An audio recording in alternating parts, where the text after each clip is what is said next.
There are such universal themes in the Star Wars stories, and ironically, I think people feel that it, you know, despite being fantasy, science fiction,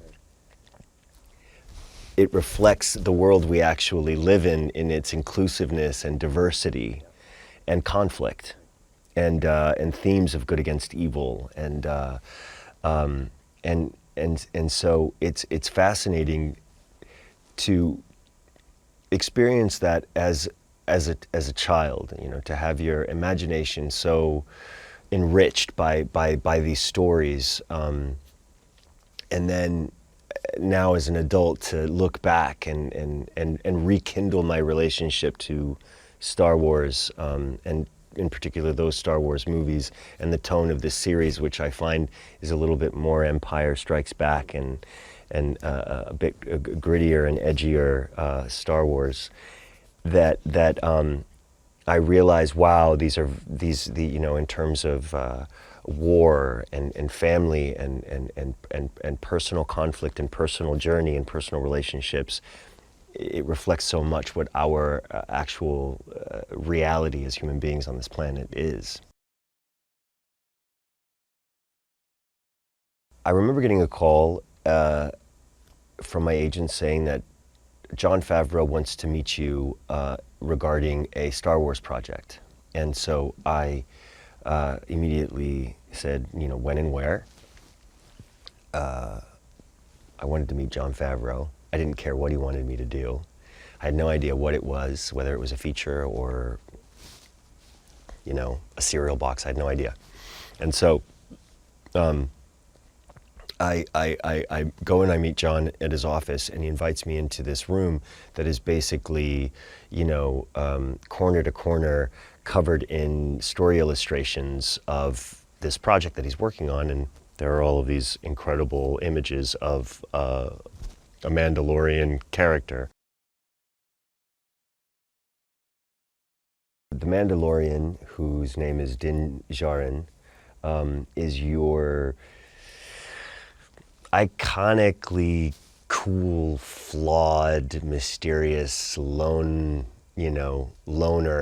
gunslinger, that harkens to the, best of the samurai movies and the westerns. And in talking to Jon, I asked him, what should I be looking at? I know he loves movies, I love movies. What would you like me to watch? I asked him, and he immediately brought up Sergio Leone and Akira Kurosawa, Yojimbo, and The Good, the Bad, and the Ugly. And so he's very samurai Clint and me, and just wedged me into those two iconic characters. Because he's also what I love the opportunity to make him as human and as accessible as possible, which is strange to say because it's impossible to get to him because he's covered in armor from head to toe. And yet the idea is that he's relatable. We're all kind of covered in our own armor, and terrified of taking that armor off. And that's the thing that crosses him over into a character that we're all going to really want to follow. I couldn't feel in better hands than in the hands of Gina Carano, who plays Cara Dune in the series, who is, a band of misfits kind of come together in this first season. And she being the other primary character in the first season, who is, the toughest and the most dangerous and the most human. And she is also a survivor, a loner, and a reject. And you know how we draw to each other, us loners and rejects. And she's the one who can kick everybody's butt.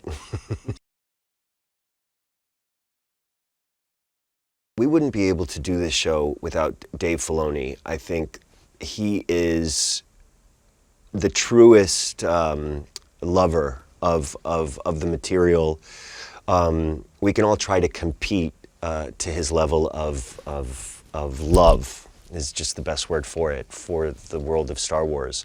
And we would all lose against him. Hi guys, here's today's Daily Fact. The Star Wars saga is known for its special effects, but many famous sounds were actually made from an odd mix of noises, such as the lightsaber noise from TV hums, Chewbacca's voice from a mix of bears, walruses and various dying animals, oh, and also Ewoks speak Tibetan and Nepalese. Remember to click below to subscribe or on the side for more great content.